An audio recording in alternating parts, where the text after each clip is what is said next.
जय गुरुदेव, जय माता दी। आप सभी का स्वागत है वैदिक वन एस्ट्रोलॉजी यानी आपके अपने लाइफ जीपीएस में। एक ऐसा लाइफ जीपीएस जो आपको बताता है आने वाले समय काल के बारे में। आज मैं डिस्कस करने वाला हूं वीकली होरोस्कोप के बारे में। 28 सितंबर से लेकर 5 अक्टूबर एरीज लगन एंड मून साइन मेष लगन मेष चंद्र राशि वालों के लिए कैसे जाने वाला है ये वीक, कहां क्या बदलाव आने वाला है उसके बारे में डिस्कस करेंगे। आपके हर इंपॉर्टेंट एस्पेक्ट के बारे में डिस्कस करेंगे, यानी कि love, marriage, job, business, health, student life के बारे में बात करेंगे इन दी एंड उस रेमेडी के बारे में जो हो सकती है आपके लिए रामबाण वही जो पॉजिटिविटी को मैक्सिमाइज करे, नेगेटिविटी को मिनिमाइज करे और लाइफ में लेके आए पीस, हैप्पीनेस एंड अबंडेंस। देखिए, नवरात्रि का त्योहार यानी कि माता रानी के त्योहार चल रहे हैं, कहीं ना कहीं फिर दशहरा आना है और दशहरे को कहा गया है कि जब नेगेटिविटी के ऊपर पॉजिटिविटी की जीत होती है, अंधेरे के ऊपर अंधकार के ऊपर प्रकाश की जीत होती है, अधर्म के ऊपर धर्म की जीत होती है।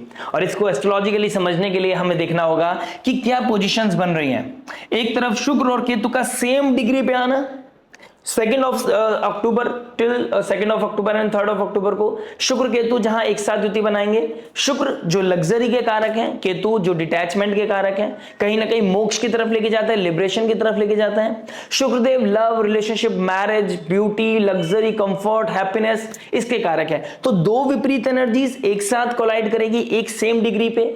ऑल्दो ये नक्षत्र किसका है? शुक्र का। पूर्व फाल्गुन नक्षत्र शुक्र का नक्षत्र है। शुक्र जब इसमें आ जाएंगे तो ये प्रॉस्पेरिटी को बढ़ाएगा, ग्रोथ को बढ़ाएगा, लव रिलेशनशिप को और ज्यादा स्ट्रॉन्ग करेगा। लेकिन केतु का यहां पर बैठना सिनेरियोस को थोड़ा सा ट्विस्ट एंड टर्न की तरफ लेके जा रहा है। देखिए, इधर शुक्र केतु कार्मिक रिलेशनशिप की तरफ लेके जा रहा है, क्योंकि शुक्र केतु पास्ट लाइफ कर्मा को दिखाता है, स्पिरिचुअलिटी को दिखाता है, डिटैचमेंट को दिखाता है। उधर शनिदेव रेट्रोग्रेड होके बैठे हैं और 2 तारीख को जब शुक्र और केतु सेम डिग्री पे आएंगे, शनिदेव सेम डे चले जाएंगे गुरु के नक्षत्र में, यानी कि पूर्व भाद्रपद नक्षत्र में। शनि का गुरु की राशि में बैठना, शनि का गुरु के नक्षत्र में चले जाना और उधर शुक्र केतु का सेम डिग्री पे आना आपके जीवन में क्या इंपैक्ट लेके आएगा उस चीज को जानेंगे। In the end of the week Mercury भी चले जाएंगे अपने मित्र की राशि यानी कि शुक्र के घर में। तो जब मरकरी जो इंटेलिजेंस, बुद्धि, विवेक का कारक है, जो तीव्र बुद्धि है, जो अपने आप को ट्रेड कराने में, बिजनेस कराने में माहिर समझता है, वही मरकरी जब चले जाएंगे बैलेंस की राशि में तो क्या इंपैक्ट लेके आएंगे उसके बारे में जानेंगे। जब राहु चंद्रमा एक साथ युति बनाएंगे तो उनका क्या इंपैक्ट पड़ेगा, सब एनर्जीज को ब्लेंड करते हैं और जानते हैं आपकी लगन राशि के लिए। तो आइए दोस्तों बात करते हैं लव के बारे में। देखिए, लव की बात करूंगा तो 5th हाउस को देखूंगा, 5th हाउस के मालिक को देखेंगे और जो लव रिलेशनशिप का कारक है शुक्रदेव, उसके बारे में बात करेंगे। शुक्रदेव की बात करूंगा तो अपने ही नक्षत्र में गए हैं। अग्नि तत्व राशि में शुक्र का जो पूर्व फाल्गुनी नक्षत्र होता है उसमें शुक्र का बैठना रिलेशनशिप को कहीं ना कहीं स्ट्रॉन्ग करता हुआ नजर आएगा। लेकिन केतु का साथ में बैठना, यहाँ पर ट्विस्ट एंड टर्न्स है। यहाँ पर क्या लेके आ रहा है केतु? केतु स्पिरिचुअल प्लैनेट है, केतु डिटैच करता है, मोक्ष की तरफ लेके जाता है, लिबरेट करता है, कट करता है, सेपरेट करता है। और शुक्रदेव अटैचमेंट के कारक है, love, relationship, beauty, luxury, comfort, वो अपने आप को एक्सप्रेस करना चाहते हैं, फील करना चाहते हैं। और उधर ही उसके विपरीत केतु देव कहीं ना कहीं डिटैच करना चाहते हैं। तो 2 mix of emotions, 2 mix feelings, कहीं ना कहीं डुअलिटी लेके आएगी। आपको अपने संबंधों को लेके कहीं ना कहीं क्लैरिटी नहीं होगी, कुछ ना कुछ डुअलिटी, कोई ना कोई डाउट होता हुआ नजर आएगा। कुछ लोगों की लाइफ में सडन कोई ना कोई किसी चीज से इन्फ्लुएंस हो गया, क्योंकि राहु 11th हाउस में, नेटवर्क सर्कल से, नए लोगों से, foreign land, foreign people, foreign culture के लोगों से कहीं ना कहीं इन्फ्लुएंस होना, उनसे कनेक्ट होना, उनसे ऐसी कनेक्टिविटी कि आप सडन किसी तरह के रिलेशनशिप में आ सकते हैं। और कुछ लोगों की लाइफ में इस समय सडन कोई ना कोई ब्रेकअप एंजाइटी, कोई ना कोई ऐसा कोई ना कोई इमोशंस ट्रिगर होंगे जहां पर चीजें सेपरेट हो सकती हैं। बहुत कुछ मैटर करता है नेटल चार्ट पर, आपकी दशा महादशा, आपकी अपनी पर्सनल कुंडली क्या बता रही है, उससे पता चलेगा कि 5th लॉर्ड की क्या पोजीशन है और आसपास की क्या दशा महादशा चल रही है। लेकिन as of now subjective chart यही बता रहा है, किसी तरह की डुअलिटी जो आपकी रिलेशनशिप में, किस तरह की चीजों को फिगर आउट करने के लिए, सही और गलत के बीच में फिगर आउट करने के लिए आपको थोड़े से एफर्ट्स डालने पड़ेंगे, किसी तरह के सब्जेक्ट मैटर एक्सपर्ट की हेल्प लेनी पड़ेगी। और सूर्यदेव का 6th हाउस में बैठना, अवेयरनेस के घर में बैठे हैं, डिसीज के घर में बैठे, तो किसी तरह के टॉक्सिक रिलेशनशिप से बाहर आने का मन करेगा। अवेयरनेस आएगी कि कौन मेरे लिए सही है, कौन मेरे लिए गलत है। जिस चीज को आप बहुत टाइम से पकड़ के रखे थे वो कहीं ना कहीं रिलीज करने का समय आ गया, या आपको फीलिंग आने लगेगी, आपका कॉन्शियस माइंड ये रियलाइज करने लगेगा कि मेरे लिए क्या सही है क्या गलत है। तो कहीं ना कहीं टॉक्सिसिटी से बाहर निकलना, किसी तरह के डिजीज से बाहर निकलना, किसी तरह के ऐसे रिलेशनशिप से बाहर निकलना जहां पे आप पीसफुल मोमेंट्स नहीं ले पा रहे थे, तो वहां पर कहीं ना कहीं क्लैरिटी आती हुई नजर आएगी। अब सूर्य देव जहां बैठते हैं वहां पर हीट लेके आते हैं और इल्यूमिनेट करते हैं, तो आपके मन में, आपके सबकॉन्शियस माइंड में क्या चल रहा है उसे कहीं ना कहीं आप सुनने लगेंगे। लेकिन थोड़ा सा उसके लिए आइसोलेशन की जरूरत पड़ेगी। आप जो बहुत ज्यादा एक्सप्रेसिव होने लगे थे, आपको थोड़ा सा नॉन एक्सप्रेसिव होना पड़ेगा, अपने आप को कंट्रोल करना पड़ेगा, अपनी बातों को सुनना पड़ेगा, अपने बातों को समझना पड़ेगा। Then only you are allowed to have a decision कि मुझे किसके साथ जाना है, किसके साथ नहीं जाना। वीक की बात करूं तो कहीं ना कहीं फर्स्ट, सेकंड एंड थर्ड ये 3 दिन आपके लिए बहुत ही ज्यादा क्रिटिकल होने वाले हैं। कुछ मेजर डिसीजन लेने पड़ सकते हैं या किसी तरह का मेजर इन्फ्लुएंस और उसकी वजह से किसी तरह की कनेक्टिविटी, कोई नई रिलेशनशिप बिल्डअप हो सकती है। संडे मंडे की बात करूं तो कहीं ना कहीं चंद्रमा गंडाधा जोन को क्रॉस करेंगे, ज्येष्ठ नक्षत्र से मूला नक्षत्र में जाएंगे, तो कहीं ना कहीं डिटैचमेंट की वो फीलिंग बढ़ती हुई नजर आएगी संडे मंडे के आसपास। सैटरडे संडे मंडे को ट्रिगर करेंगे इमोशंस, फ्रस्ट्रेशन आएगी, जो बात नहीं बोलना चाह रहे थे, बहुत टाइम से आपने रोक रखी थी अपने अंदर, अपने मन में, वो कहीं ना कहीं बाहर रिवील करते हुए नजर आओगे, जिसकी वजह से स्ट्रेस बढ़ेगा। और कहीं ना कहीं राहु मून, आप अपने आप को सेल्फ सेंटर बना सकते हैं इन दी एंड ऑफ द वीक। कहीं ना कहीं आप अपने आप को सेल्फ सेंटर बनाते हुए नजर आओगे। बनाना गलत नहीं है, लेकिन आपको ऑडिट करना चाहिए कि ये रिश्ते के लिए हानिकारक तो नहीं है। अगर ये है तो कहीं ना कहीं चीजों को ऑडिट करके चलिएगा।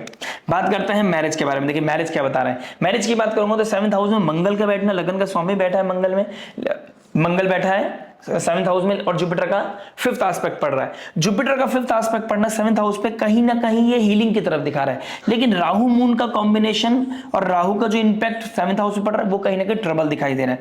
तो बच्चों के रिगार्डिंग कोई ना कोई मेजर डिसीजन लेने पड़ सकते हैं, कुछ सीक्रेट रिवील हो सकते हैं, तो कहीं ना कहीं इस चीज का थोड़ा ध्यान देना पड़ेगा। लोगों को प्लीज करना, किसी तरह की पार्टी फंक्शंस में जाना, वो ऐसे पार्टी फंक्शंस हो सकता है जिसकी वजह से कोई किसी ना किसी तरह का स्ट्रेस आपको फील या फेस करना पड़ सकता है।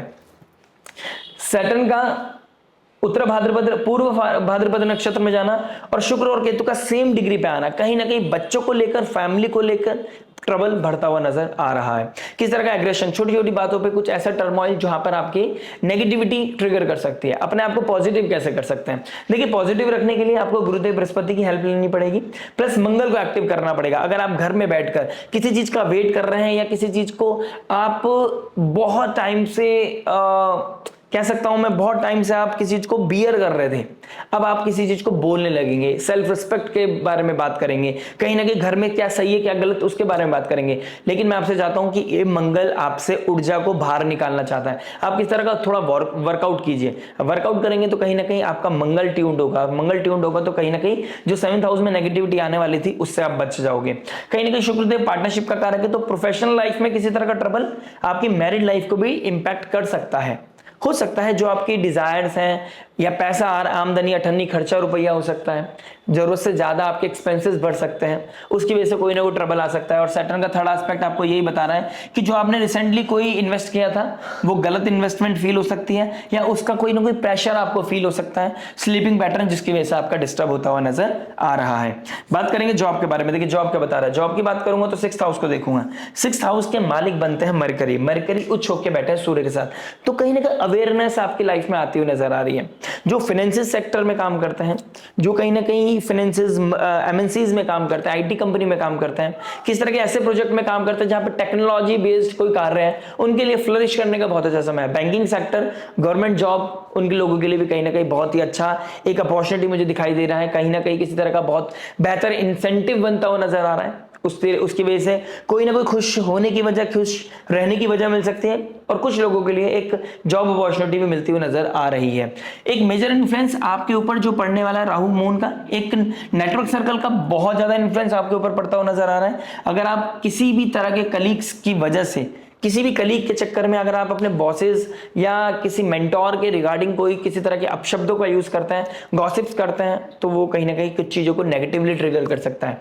आपको मेजर करना, मेक श्योर करना पड़ेगा आप किसके बारे में बात कर रहे हैं, किससे बात कर रहे हैं, कितनी बात कर रहे हैं।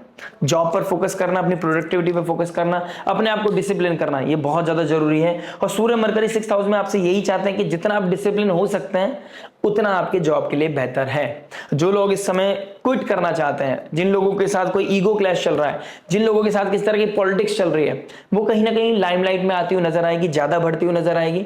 और उस चीज का सॉल्यूशन आप जब ही निकाल पाएंगे जब आप उस चीज का बर्डन, उस चीज का प्रेशर फील करेंगे। कभी कभी ह्यूमन नेचर है हमारा, हम जब तक प्रेशर फील नहीं करते हम अपने आप को कंफर्ट जोन से बाहर नहीं निकाल पाते। कोई ना कोई प्रेशर पड़ेगा जिसकी वजह से आप डिसिप्लिन होंगे, जिसकी वजह से आप फोकस्ड हो जाएंगे, और ये फोकस होना आपकी प्रोडक्टिविटी को बढ़ाएगा, और जो भी नेगेटिविटी है उससे आप बाहर निकल पाओगे। तो ओवरऑल मैं बोलूंगा पॉजिटिविटी दिखाई दे रही है जॉब के लिए मुझे कहीं ना कहीं। बात करेंगे बिजनेस के बारे में। बिजनेस के लिए हमें देखना होगा 10th हाउस। 10th हाउस के मालिक बनते हैं शनिदेव। शनिदेव कर्म के कारक भी हैं, लेकिन वो रेट्रोग्रेड हो गया, वो पूर्व भद्रपद नक्षत्र में चले गए, गुरु के नक्षत्र में जा रहे हैं 2 तारीख को, और उसी सेम डे शुक्र और केतु भी सेम डिग्री पे आ रहे हैं। तो जो कहीं ना कहीं लग्जरी, किसी तरह के फैशन, ब्यूटी, किसी तरह के कपड़ों का कार्य करते हैं, उनकी लाइफ में किस तरह की ड्युअलिटी आ सकती है, किस तरह का रीसेट बटन दब सकता है, हो सकता है चीजों को स्विच कर सकते हैं, या फिर कोई नया कोलैबोरेशन, कोई नई पार्टनरशिप होती हुई नजर आएगी। ओल्ड पैटर्न का ब्रेक होना, ओल्ड पार्टनरशिप का ब्रेक होना, एक नई पार्टनरशिप, एक नया पार्टनरशिप, एक नया एसोसिएशन स्टार्ट हो सकता है। इस तरह के सिनेरियो बनते हुए नजर आ रहे हैं। जो फॉरेन लैंड या फॉरेन एक्सचेंज में काम, फॉरेन एक्सचेंज है इनका, जिनका इंपोर्ट एक्सपोर्ट करते हैं अपने बिजनेस, अपने गुड्स का, अपने प्रोडक्टिविटी, अपने प्रोडक्ट्स का, उनके लिए बहुत ही अच्छा समय मुझे दिखाई दे रहा है। कहीं ना कहीं राहु चंद्रमा 11th हाउस में जैसे ही बैठेंगे तो कहीं ना कहीं कोई डिजायर पूरी हो सकती है। गेन्स का बढ़ना, किसी तरह की प्रॉपर्टी का, किसी तरह के ऑफिस का, किसी तरह के न्यू वेंचर का स्टार्ट करना, इस तरह की चीजें हिट होती हुई नजर आएंगी, क्योंकि राहु चंद्रमा साथ में है और साथ में जुपिटर का एस्पेक्ट भी है। तो कहीं ना कहीं ये पॉजिटिविटी देगा। आपका 4th हाउस का मालिक है, किसी तरह का ओवरवेलमिंग सिचुएशन बना सकता है, बिजनेस को एक अच्छी ग्रोथ दे सकता है, आपके एक्सपेंडिचर्स को कहीं ना कहीं मीट आउट करने का आपको हेल्प मिल सकती है। जो आपके एक्सपेंडिचर्स है वो कहीं ना कहीं जो लॉसेस हुए थे उसको रिकवर करना, कहीं ना कहीं गेन्स को इंक्रीज करना, इस तरह की सिचुएशन बनती हुई नजर आएगी। लेकिन आपको जोश में होश नहीं खोना है, अपनी चीजों को ऑडिट करके चलना है। Discipline will be the key. Surya 5th house का मालिक 6th में बैठा है, किसी तरह की ऐसे कार्य नहीं करने जहां पर आपका name, fame, dignity question mark में आ जाए या आप कहीं ना कहीं स्टेक पे लग जाए। तो ऐसे गेम्स नहीं चाहिए, आपको बहुत सिंपल सॉर्टेड चलना है। राहु डिजायर है, डिजायर एक ऐसी क्रेविंग है जिसके ऊपर कंट्रोल नहीं है, और राहु 11th हाउस में बहुत पावरफुल हो गया है और अपनी ही राशि में बैठा है, कोई लॉर्ड बन गई। तो कहीं ना कहीं चंद्रमा के साथ बैठेगा तो आउट ऑफ द बॉक्स लेके जा सकता है। हो सकता है किस तरह की अनकन्वेंशनल पैटर्न, शॉर्टकट, किस तरह की बैटिंग, इन चीजों में आप पैसा लगा के कुछ चीजों को एक्वायर करने की कोशिश करें, लॉसेस को रिकवर करने की कोशिश करें, वहां पर आपको थोड़ा सा ध्यान देने की जरूरत है। ऑल तो मैं बोलूंगा अगर आप डिग्निटी के साथ काम करते हैं, एक राइट पाथ, राइचियसनेस को चूज करते हैं, स्लोली एंड ग्रेजुअली आपकी लाइफ में लग्जरी, कंफर्ट बढ़ना ही बढ़ना है। आपके कहीं ना कहीं आमदनी बढ़ती हुई नजर ही आ रही है। तो बिजनेस के लिए ओवरऑल मैं बोलूंगा बहुत अच्छा समय है, स्पेशली उनके लिए जो मैन्युफैक्चरिंग का काम करते हैं, उनके लिए तो कहीं ना कहीं बहुत ही पॉजिटिव समय मुझे दिखाई दे रहा है। बात करते हैं हेल्थ के बारे में। देखिए हेल्थ क्या बता रही है। हेल्थ की बात करूंगा तो कहीं ना कहीं 6th हाउस को देखूंगा, 1st house and 6th house. 1st house का मालिक 7th में, 6th हाउस का मालिक 6th में। इम्यूनिटी ब्रेक होना, कोल्ड कफ होना, ये बहुत जनरल चीज है, लेकिन इस समय आपको बहुत ज्यादा फील होती हुई नजर आएगी।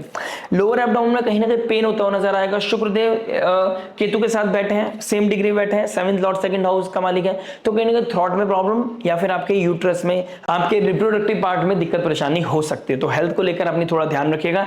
केतु के साथ शुक्र बैठना, जिनको थायराइड है, जिनको डायबिटिक है, उनकी क्रेविंग का बढ़ना, उनकी लाइफ में थोड़ा सा हसल आना, शुगर क्रेविंग का बढ़ना, ये चीजें बहुत ज्यादा इन्फ्लुएंस होना, पार्टी में जाके किस तरह की चीज खाना, उसका नेगेटिविटी आपकी हेल्थ पे आना। तो आप क्या खा रहे हैं, कितना खा रहे हैं, how much is too much, इस चीज को थोड़ा सा कंट्रोल करके रखिएगा। बात करते हैं स्टूडेंट लाइफ के बारे में। देखिए स्टूडेंट लाइफ की बात करूंगा तो कहीं ना कहीं आपको स्पिरिचुअल होने का बहुत अच्छा समय, किसी चीज को क्विट करने का समय। मैंने लास्ट वीक भी बोला था this is the best time.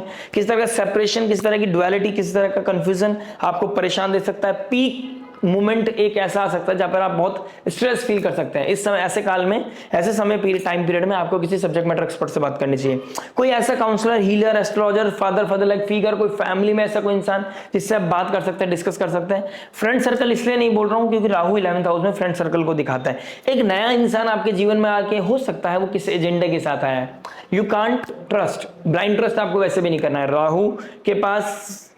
Rahu 11th house में है, उसके पास सर तो है उसके बाद ये नहीं पता कि कितना क्रेव करना है, किसको कितना कंज्यूम करना है, तो आप किस बात से किसके इन्फ्लुएंस हो रहे हैं, किसका कितना इंपैक्ट पड़ रहा है आपके कॉन्शियस लेवल पे, ये आप समझ नहीं पाएंगे। तो एक सेल्फलेस कोई हेल्प आपकी लाइफ को बदल सकती है, और कोई किसी तरह की गलत थॉट आपको थोड़ा सा डिग्रेड कर सकती है आपकी लाइफ को।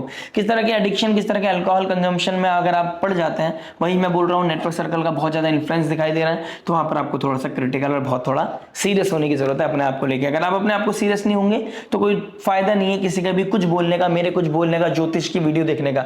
Effort is very much needed. Free will बहुत मैटर करती है, बहुत इंपॉर्टेंट होती है, और उसके बिना आप आगे नहीं बढ़ पाओगे। कहीं ना कहीं स्टार्टिंग ऑफ द वीक में मुझे थोड़ा सा ट्रबल दिख रहा है, फ्रस्ट्रेशन दिखाई दे रही है। स्लोली एंड ग्रेजुअली आपको वो पता चलेगा, पीक मोमेंट आएगा जब आपके अंदर एक अवेयरनेस आएगी कि मेरे लिए क्या सही है क्या गलत है। इस वीक में हिट तो करेगा आप, लेकिन उसको कितना कंज्यूम करते हैं, कितना वेलकम करते हैं, ये चीज देखने वाली बात है उस पॉजिटिविटी को।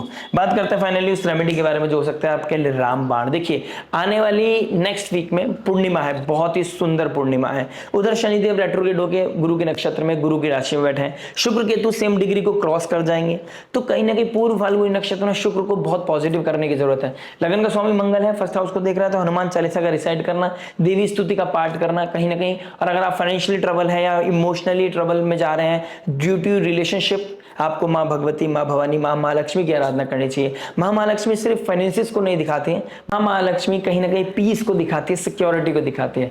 तो उनकी ब्लेसिंग्स को लेना, वो भी नवरात्रि के समय में आपकी लाइफ को ट्रांसफॉर्म कर सकती है पॉजिटिवली। आशा करते हैं वीडियो समझ में आया होगा। मिलते हैं नेक्स्ट वीडियो में। टिल देन नमस्ते, राधे राधे, प्रणाम।